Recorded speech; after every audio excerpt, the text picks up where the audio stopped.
Recording. Okay, then we will go ahead and call our meeting to order. And here we go. Let's go back to the agenda. All right, so we don't have any public participants yet that I can see, but obviously we welcome our fantastic staff and wonderful directors. So we'll call the order, and would Joelle, would you like to do a roll call? I guess that would be appropriate. Committee Member Paul. Here. Committee Member Anderson. I'm here. Chair Roberson. Yes, I'm here as well. All committee members are present. Thank you. Then again, looking at the participants, we could go through the explanation of how to participate in this public meeting, which is what we do normally. However, there are no attendees that I can see. So I don't think, can we safely and legally waive the introduction of how to participate if there's nobody attending? Does that sound okay? Absolutely. All right, good. By the way, the background is a shot of sunrise over Monterey from our upstairs window. Lovely. Nice. Yeah, it's really spectacular every day. Oh. Wow. Yeah. All I see is fog. I do have another one that is, oh, I digress. All right, back to the meeting. We've got fog too, Fran. I'm always in a fog. All right, so we will open it for public comment, and Joelle indicates there's no one in the queue. That's correct. Close public comment, and we'll go ahead to the first item is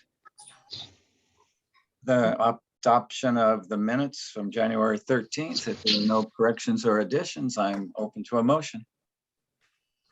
Move to adopt. Second. All right, roll call, please. Committee Member Paul. Yes. Committee Member Anderson. Yes. Chair Roberson. Yes. The motion passes. All right. The second action item is consider limiting rainwater credit for toilet flushing and clothes washing to multi-family dwelling. Again, with no public here, I would ask the directors, do you need an oral report? Or we just want to ask questions, or are we ready to move on it? Ask questions. Okay. Dave, you're muted. If you're saying something there.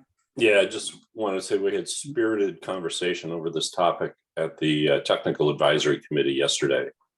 And I think we've had some rethinking, or at least have gone around and around. So we should at least kind of discuss what that discussion was, what the various cities had to say, and where we're at. So Stephanie, I'll let you do that. Okay, then we will just have a brief staff report. Thank you. Very brief.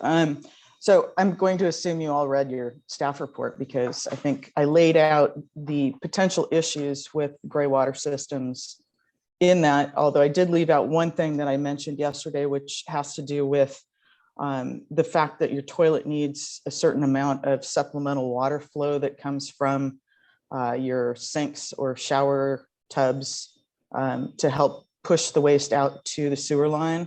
Mhm. And when you're redirecting the gray water into a gray water system, you're actually eliminating that extra bit. So that could create additional problems, especially in a situation where you don't have any flow that's behind that sewage.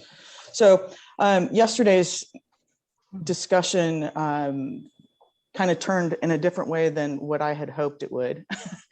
The Technical Advisory Committee, they're concerned about having different options available to offset new construction for ADUs and that kind of thing.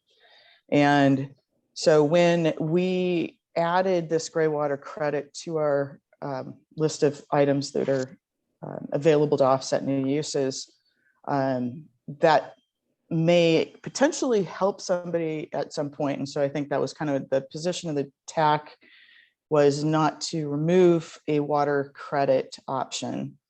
But again, I'm very concerned about all of the potential difficulties in administering a program like this, and the potential that this isn't actually going to save the water that we would hope it would.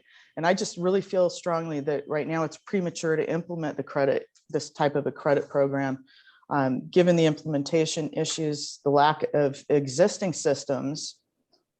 So we don't currently have these systems installed to support the water savings.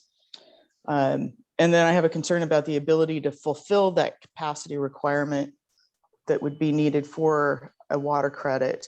And I just think that that right now it's too early to be doing these credits. And I think if the board, should support the systems, but my recommendation would be actually to perhaps increase the rebate incentive to put in these types of systems, so we can actually see them in place and see how they work and whether they actually do result in any kind of a reduction in use before we start using it to offset the addition of new dwelling units. It's essentially how it's going. So Dave, do you want to add to that?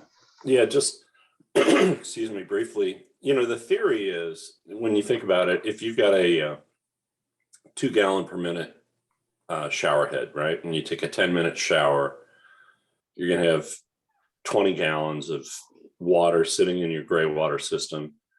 And if you flush a toilet once, 1.8 gallon flush, call it 2, you've got 20 flushes in a tank. So as long as you're showering, your toilet should be able to flush. But our theory was that, if you've got more than one bathroom, you may have a favorite bathroom, and it may not be the one that is served by the gray water system. But more importantly, we were heading in the 6 units or more direction, because you need to make sure these are serviced. You need to make sure your backflow protection is there. Yes. And we felt that you would have a more managed situation. You'd have a property manager, or even if it's an individual owner, that owner is, very invested in a multi-family unit project. So that was A, is to make sure that the attention to the system was paid. And then B, that if you had 6 or more units, then somebody's showering, somebody's flushing, there's always water in the system. And that will take care of the issues about plumbing, especially in older buildings that are plumbed for older toilets, that, you definitely need greater water flow. Actually, Mayor, it's kind of funny. Kim Cole was the one who said, well, we need a credit all the way down to the single use ADU or small single family unit, because that's the only way we're going to get housing built. We need more credits. We need more credits. We're coming around now as the district saying, boy, the PUC better approve the pure water expansion. We'll know that answer in 5 months. And then 20 months from then, we'll have the expansion online. We'll have enough water. Getting housing done won't be an issue, et cetera, et cetera. So now we're in the water supply mode. But many of the jurisdictions were still in the water constrained mode of how do we get housing. So they really advocated for not 6 units, not 4 units, but all the way down to 1 unit provided credit. And so I think we're kind of caught in the middle, not having seen enough data on any of these systems. Conceptually, it makes sense that if you put a gray water system in place and you're not using fresh potable water to flush a toilet, then there ought to be some savings. Let's give people credit. So I think that yesterday's conversation just kind of turn that on the head, and I'm not sure where we want to go. I mean, this is Stephanie's division and Stephanie's committee and Stephanie's staff note, but as I said, it was lively conversation. Yes, well, what it strikes me as your TAC is a technical advisory, and that's a policy decision. And frankly, I'll take care of that on my end, because I don't think that's the policy of the city of Monterey. Yeah, Karen, you had your hand raised, please. Yeah, a couple questions. First, I'm wondering how much has been done in the way of gray water installations at whatever level, whether it's multi-unit or individual, and whether there's a way of linking rebates, incentives to get to a way to gather the data we need to see, to answer the questions you've raised and the implement and get data for the implementation issues you've identified. Well, and the easy answer on that is there aren't very many. So Monterey County, Roger Van Horn at Monterey County, earlier this week told me that they have only permitted 2 systems. They're working on 2 new permits, 1 rainwater catchment reuse permit. And then the Presidio of Monterey is getting ready to do 160 units that will be on a capture system. And I don't know whether that is, the 160 units are using gray water for toilet flushing and laundry, or whether it's for landscape. You know, it's not clear what those systems are for. Yeah, and so Presidio had the new dormitory that they built. I think there were 2 of them actually with 5 years ago or something. Yeah, rainwater capture for toilet flushing. And by design, it was to cover maybe 2/3 of a year of flushing, if you will. They had significant problems with one of them, and they, I guess they shut it down. It was a water quality issue. And so there's that one. And then we've done a lot of coaching about laundry to landscape, which is not truly gray water. That's where, you know, if you use biodegradable detergents and so forth, you can then run your washing machine out to your landscape.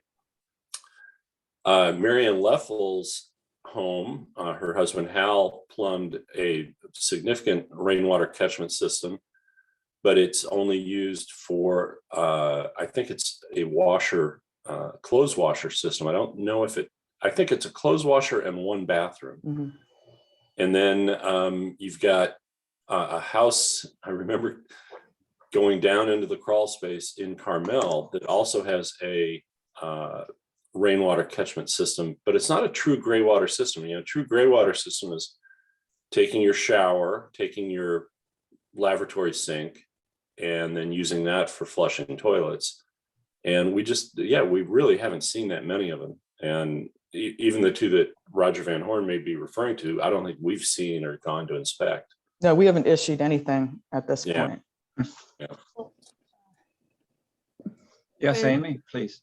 Yeah, I'm kind of back a few steps from what we were discussing, and the first thing that gives me pause is knowing how people are at their individual homes and how much work it is to keep something operating that's slightly complicated, and the problems that could come up with contamination and keeping track that it's in good shape. That could really, I don't know, I guess cross-contamination of the potable water wouldn't be possible if all these devices were installed properly. But what if they're not? You know, what if there's leakage and backflow? And I just think it's asking for trouble for individuals all to have to take care of this. It's a great idea. It would be easy if you just wanted to put it out for irrigation. I mean, could it be used if the systems are in place? Could it just be restricted to irrigation until we figure it out? I mean, for the systems that are already in place, I frankly worry about the responsibilities to the district to would be checking, right? They would have to be checking these systems. So that's a lot of new work. So that's my. Thank you, Amy. Fran? I want to follow up on this because CalAm got dinged by the PUC. They're supposed to get annual reports from people who have backflow protection, generally because they have irrigation with non-potable water, and even they couldn't stay on top of the situation. So relying on single homeowners to install it correctly and then maintain it and do the necessary reporting to protect the rest of the system is highly problematic. And I don't think that that was really considered. I think the point being made that they were desperate looking for credits and they wanted every avenue available, really didn't understand the plumbing, that the gray water is supposed to be a closed system, that it shows real savings and can stand on its own. We have no history, all the rest of that, but cross-contamination is a very serious issue. And I think one that single family homeowners are not capable of taking care of. So. And probably not aware of how complicated it would be. It sounds great to get the water credit and to use this single-use water. Of course, we get to use it if it goes to Monterey One water, right? If it's going to go there, if it goes down your sink and you don't capture it, Monterey One water can capture it and clean it and we'll get it back. But that's not today. And I should say also that this credit is so small. I mean, the benefit for the amount of effort that it would take to actually do this in like, well, you know what my position is, but it's just not, it really isn't very much credit. Yes, was that explained to the technical committee, all of the things you're No, I sharing don't right think now? well, as much as I can, yes, but I didn't go into the fact that it's just a tiny little credit. Got it. Okay, Karen? Yeah, one question and one comment. I mean, if where this is headed is that we're going to have to say to people, there's not going to be credits available for this kind of thing for single family. We have to be sure to explain this really well to the public, because it's going to be frustrating to people, to the public, to builders, whoever. That's a comment. The question is, Dave, you said that using, let's say, washing machine water for landscaping, for irrigating, is not really gray water. Now, is that something that's easier to do safely, that people can do, are doing? Because I've had questions from homeowners about this. Why Yeah, can't we use the washing machine water for, and they think it's gray water. it is gray water. Yeah, it is. I mean, there are terms of art. I mean, we've got black water, gray water, blue water. Apparently, retail water and retail potable water are two different things, according to LAFCO, but we're going to ignore that one for now. Yeah, so we do these laundry to landscape seminars. Gosh, they've been attended, 30 to 40 people. I would imagine that maybe half of those actually have a dalliance with thinking about putting the system in place, but many have. And so that does work, and it all just goes to what kind of detergent do you use so you don't kill your plants, basically. And that works great. But even when we pitched American Tin Cannery on a gray water system, what they came up with in their design for purposes of minimizing their water use and getting into special circumstances was no flow urinals and a rainwater catchment system for the landscaping, but they didn't go all in on a gray water system, double plumbing. Yet they could have, because you're designing from the ground up. And I think that, both the cost of double plumbing and the complexity and the fact that, you still have Roger Van Horn saying, well, from a public health standpoint, you need a cross connection with the CalAmp system, because if you're not getting enough gray water, you still need, from again, public health, your toilets need to flush, your kitchen sink with, especially if you're doing food waste with a disposal, needs to get to the sewer system. So from their standpoint, to date, they've almost always said you need to double plumb with a CalAmp connection. So then you get into you don't really want to use CalAmp water, but you're connected to it. So now you have to have backflow protection. And in the rate cases, the PUC said you're not doing a good enough job of monitoring your backflow protection devices. And so CalAm, sent out these notices. I think everybody and their brother got a notice, whether you had backflow or not. I know we got a lot of calls, what's this notice? Well, it was because they weren't doing a good job of monitoring, and the homeowners don't do a good job of self-reporting. And so it is a very complex issue, and that's a very lengthy answer for yes, there is a lot of laundry in the landscape,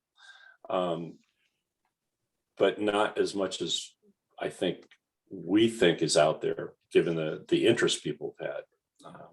We just haven't seen the follow through. Well, there's also seems a complication with we're not getting enough rain to water our landscape, and certainly not that time of year.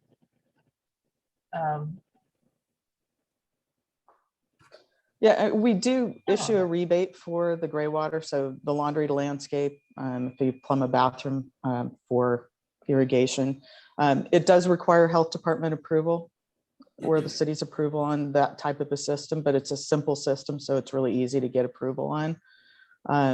And we have in the past actually even given out the three-way valve that you need to be able to redirect your laundry water out to the outdoors. So I think we do a pretty good job of supporting the reuse of the laundry water. And yeah, so I don't see that going away at all. And I think, we need to continue to push these types of systems.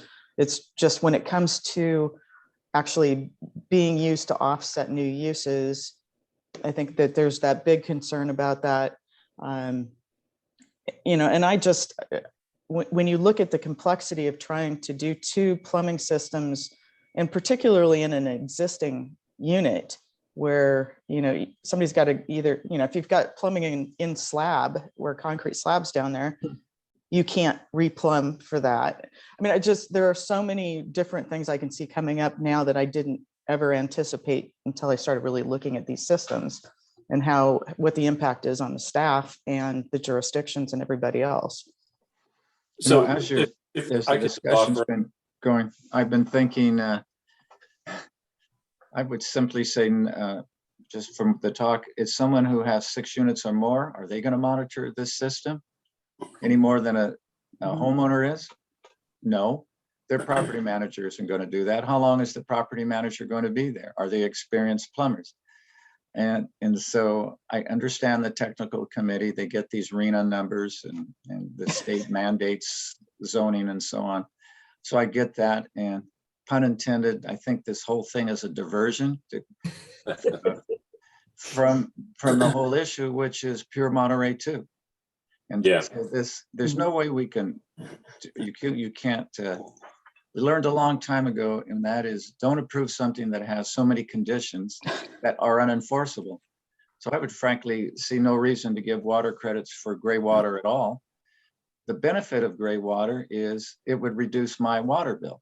So that's my direct benefit. And to me, that's the whole point. It's not to build a ADU units. So that's where I'm coming from. I would just say no gray water credits and end the problem. Yep. And I was going to say something, but it would have taken me twice as long to say exactly that, which is we should just table this, continue to offer an incentive on the rebate side. But whenever staff has dissonance over an action, is probably not the best time to adopt it. And I think that, the motion and the second during the technical advisory committee were the 2 biggest cities on the peninsula. And they're thinking about it the same way the mayor just kind of proposed, which is, gosh, we got these housing numbers. We need all the credit we can get because we're still constrained. And, I think we're 30 months away from a permanent water supply. And maybe we don't need to solve this issue right now. Yes, go ahead, Amy, then Karen, please. Did the advisory committee, that's what they're called, technical advisory committee, did they get that? What the constraints were? Fran's shaking her head.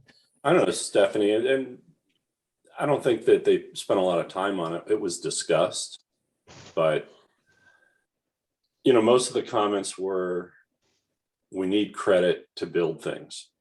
Mhm. Karen? Well, I was just saying that the two of you, Clyde and Dave, have sort of, provided the good answer when this comes up, that we can, give people, that your incentive is to use less water and lower your water bills. And the answer is the water supply, the pure water expansion. That's when we'll have, adequate water for new housing. Mhm. I And- like that. Mhm. So the motion would be to table this? Is that what we're suggesting? I think it would be to actually support removal of this credit from table 4. Okay, That's right, because we already have the credit and we were changing the number of units for which the credit would apply to, tighten it up. But that's where the disagreement exists, and, we should just get rid of the credit. just get rid of the credit. Also move. We have a second? Yeah, Yes. I second. Seconded by Karen. Any more discussion? It's always a really good discussion and an analysis. I'll follow up with our city, and not to scold anybody, just to kind of explain where this is all coming from. All right, roll call, please, Joelle. Committee Member Paul, Yes. Committee Member Anderson, Yes. Committee Member Roberson. Yes. Motion carries. Okay, those are our Thank you. action items. And again, I didn't open it up for public comment because we still, let's go We'll have back no to, public. yeah, we still don't have any Any public? attendees, any public. So we want to make sure we say that for the record. Now, a discussion item, update on the district's water for housing initiative. All right, so again, fantastic staff. What do you have for us? Yeah, probably be a short one. In November, we were advised by the attorney for the State Water Board that the easiest way to get all the State Water Board to understand our request would be to call for a workshop. And so we penned a letter from Senator Laird to the State Water Board requesting a workshop. There is some confusion at the state as to whether we were asking for more water from the Carmel River. We think there's also confusion from the state now that as of January 1, the limit on Cal-Am is the legal limit from the river. And the selective enforcement we were asking for affordable housing was look the other way on condition 2 of the cease and desist order as it pertains to an increase in use at an existing service connection if it's for affordable housing. We've told them we intend to live within our means, in other words, the legal limit, not an increase in withdrawals from the river. And we've also suggested to them that with the legal limit at this point, all of that water is already being consumed. It's designated to existing demand. And so by mathematics, if there was an increase in use at a site, that water must be coming from somewhere else. Because if your demand is 9,000 acre feet and your limit from the river is 3,400 acre feet, then that 3,400 is already used. I think in their paternalistic world, they are saying, well, we don't trust you to police yourselves, so we're not going to bend on this. And that's kind of where we left it. But the senator decided, as we understand it, based on a conversation around the 15th of February, that he may have gone ahead and just talked to the chair of the water board directly. And that he, the chair, Joaquin Esquivel, may have suggested that a workshop's not a good idea. And that direct contact is an ex-parte communication, which is frowned upon, legally. So we're not entirely clear where it went. However, not to make it Monterey Day, just 8 minutes before this call, Hans asked for a quick call because he's been in touch with Joaquin Esquivel of the State Water Board. And so at 11 today, 11:15, actually, I'll call Hans back to find out what he's learned. Everybody in Sacramento is aware that we have this issue, and no one really wants to act on it. So most of the impact lately has been Ashley Gower of Monterey Bay Economic Partnership, Tyler Williamson of Monterey City Council, John Wizard, Allison Delray Oaks Mayor. They're all now focused on getting the housing advocacy side of it. And that's what's been missing, is we've needed the Housing and Community Development Department of the state as a co-equal state agency to cross the street and go talk to the State Water Board people. And so that's where our focus is right now, is trying to get attention within HCD. And we, the water guys, are kind of saying, it's up to you now to bring this together. But it's really, I think it's just kind of getting a little stagnant until I find out what Hans has learned in his conversation. But very similar to some of the discussion we just had, we are hitting the point where, if we didn't have Cal-Am, we as public agencies would have already approved pure water expansion. Yes. And we'd be in construction. Yes. We're awaiting approval of the water purchase agreement that we all think is going to be approved, but that's still 5 months away, best case. Then it's 20 months for construction, but that's kind of it right now. That's 2 years and a month, we've got a permanent water supply, and then the housing issue goes away, for a period of time until we start running out of water again. So, we tried and tried and tried. We've lost a year in this process since we formally applied for this special consideration. And, I'm shifting a little bit to, just as the mayor said earlier, the eye is now on the prize of let's get water supply done. And, I know that Cal-Am is going to try to stir the pot on the phase 2 portion of the current application to say we still need desal. They may in fact try to undermine pure water expansion. But ignoring all that noise, if we could just get approval of this water purchase agreement and go out to bid and start construction, we're going to have enough water. We sit all the cities down again and we say, here's your allocation. I should tell you that yesterday, part of our conversation too was about the new RENA numbers, the regional housing needs allocation. The numbers are so high and so unattainable, but they're real. They're numbers on a paper. And so we've got to assign water to meeting that housing need. And it's an 8-year cycle. It can actually hurt our conversation about desal, because the implication is if we were successful as a community to build all these units in an 8-year period, we're going to need more water faster than all of the planning that we've done for the last decade. Mm-hmm. We all know that there's not enough building permits that can get issued, contractors that can build, money to finance these developments and so forth. It's just not going to happen. But you can't just say that when you're looking at numbers on a page. And so all of this can get kind of pulled in a lot of different directions. But if we just focus in on getting the water purchase agreement approved and building that increment of water, we're going to have, at a minimum, even with these new housing numbers, a decade to catch our breath and look at the next project. The next project still costs twice as much per acre foot.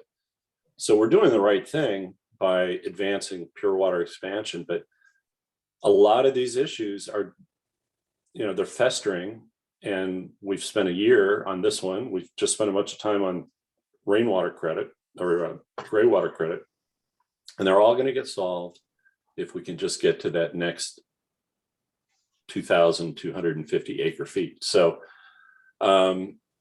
we're going to continue to push on the housing initiative.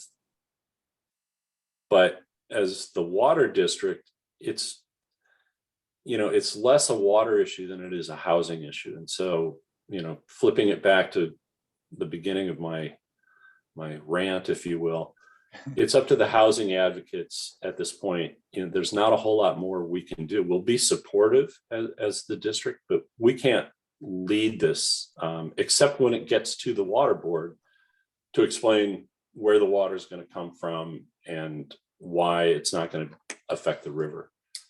But it's kind of out there just in the ether right now. And as I said, the senator, we agreed on a course of action. I think he's done something different, according to Kate. And I just, you know, I can't control this path any longer. We just have to wait and see what happens. So, Yeah, Amy, please. yeah, Dave, what happens? I mean, yeah, there's pressure. What is the effect of that pressure? I mean, we just have to turn our heads. I mean, we can't rush that process with Cal-Am, certainly with the Shearwater Monterey expansion. Right. And who's going to build a better highway? And there's all kinds of infrastructure problems for a community that's isolated like this. There's no place to go. I don't know what I mean, are they expecting every community in California to increase at the same percentage? Well, yeah. And, you know, the curious thing, let's just take City of Monterey, for example, and I'll round it at, you know, 3,500 new housing units, right? If you assume there's at least one adult in all of those, you know, there's 3,500 new adults with jobs, ostensibly. And if there's two adults in half of them, you know, so now you're at, you know, just round numbers, call it, you know, 5,500 new adults looking for jobs in this area. Where do those jobs come from too? So, you know, what's behind the RENA numbers?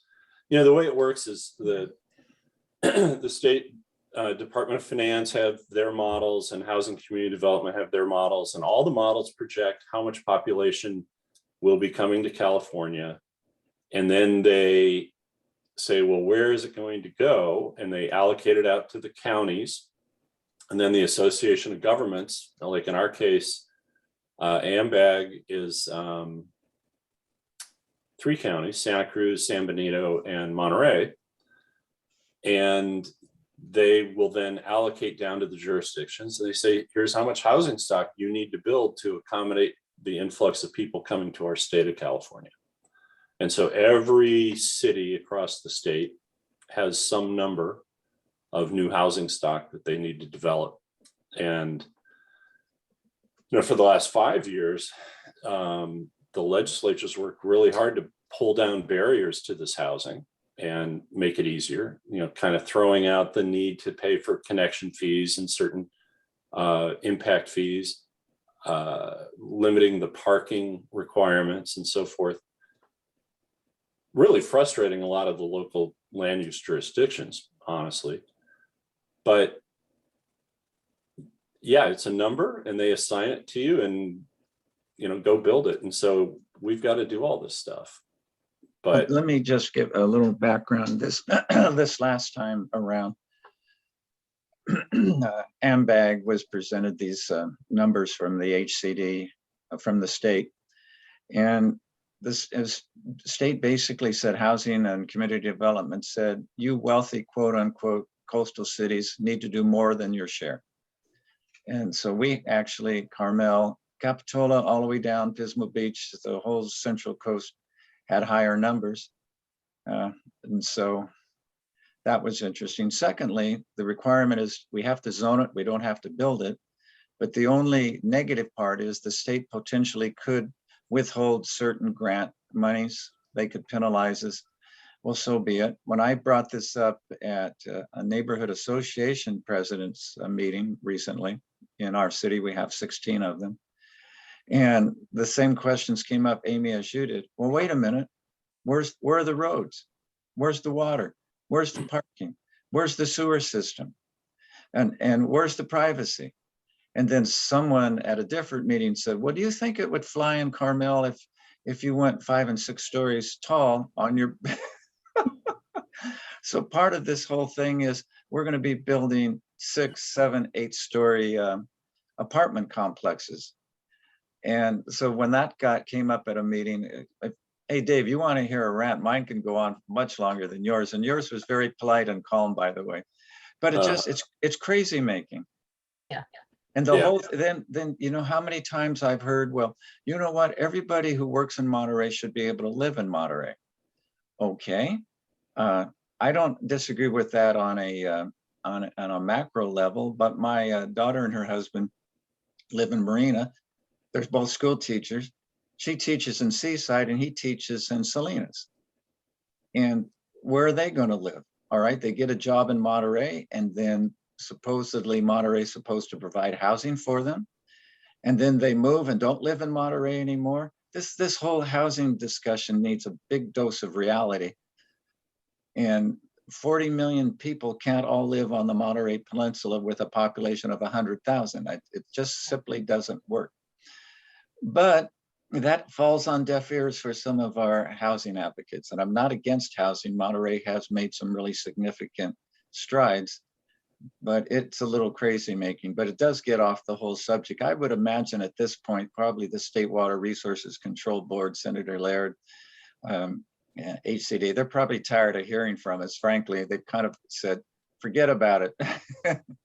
And you'll sometimes lose credibility if we keep pursuing an issue. And it's probably what the cities and the HCD should be pushing and not the water district.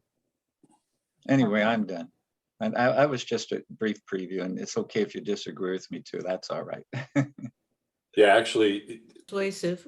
totally agree with you. But, you know, we've had this conversation when you look at Highway 1 in the morning from the north. Yeah. And Highway 68 in the evening. You know, if your extended family is in your community and your job is on the peninsula, you're not going to move to the peninsula because you like being with your extended family, you know, your Sunday dinners and events and so forth. And so you're not going to get all those people out of their cars. It's not going to happen. And that's just human nature. But well, you know what? It's the same thing where, we're going to eliminate parking. We're going to make the streets more difficult to drive, and that will force people to give up their cars. Well, hello, this is America. And so we get that side issue instead of saying, folks, electrify those cars. That's what's going to happen because there's only so much human nature you're going to change. Sometimes I think I've been at this too long. More discussion, or are we good? no, we're good. That was just an update. And the update is gray as gray water. So Oh, I like that. So you have suggested items on a future agenda? Are you asking if Asking if you have any suggested items? for we future- have any, right? Yeah. Amy, Karen, anything burning that we want to be looking at, or Not that I have in mind right now. I don't know. Well, Okay. let me just cross a T here. I'm assuming that people who are applying to do any kind of building now, they don't have the option of getting a permit for these gray water systems that would retrofit a single home or. Yeah, I think a good multi-family. question. Between now and the board meeting, if we had a full application, I think I would accept it until we take that off because it's on our list. Mhm. I'm really only aware of one project right now that is in the process and has been kind of trying to get through. It's a Del Rey Oaks project where an ADU was built without a water permit. Mhm. I saw that. So we've been Sure, working yeah. with the city of Monterey to come up with how we do this, which is where a lot of these problems have come to light. And so I think we would probably let that system go through. And they've gotten approval from the health department at this point, I think. So anyway, but that would be it, and then shut down and not have to deal with these. Put it on the consent agenda and see. if it Exactly. flies. Don't pull it. Yeah. Yes. All right. Well, I think our work done is here. So Yep. thank you, everybody. I appreciate you meeting in the morning. And oh, by the way, fog over Monterey, you asked for it. Mhm. Oh, yeah, that's a little more realistic. Yeah. It was so unusual. We woke up one morning and the fog was at ground level. So you can see that's looking at over the airport and Mount Toro, but you could see the trees are coming up through the fog. It was really unique. It was amazing. I love that. When I was up in Skyline, there were a couple of times where it's like being on an island. Yes. Yeah. Yeah. Okay, Oh. everybody. Always a joy being with you. We're adjourned. Thank Thank you. Great. you. Have a Hey, great Joelle, call me. Bye. Bye.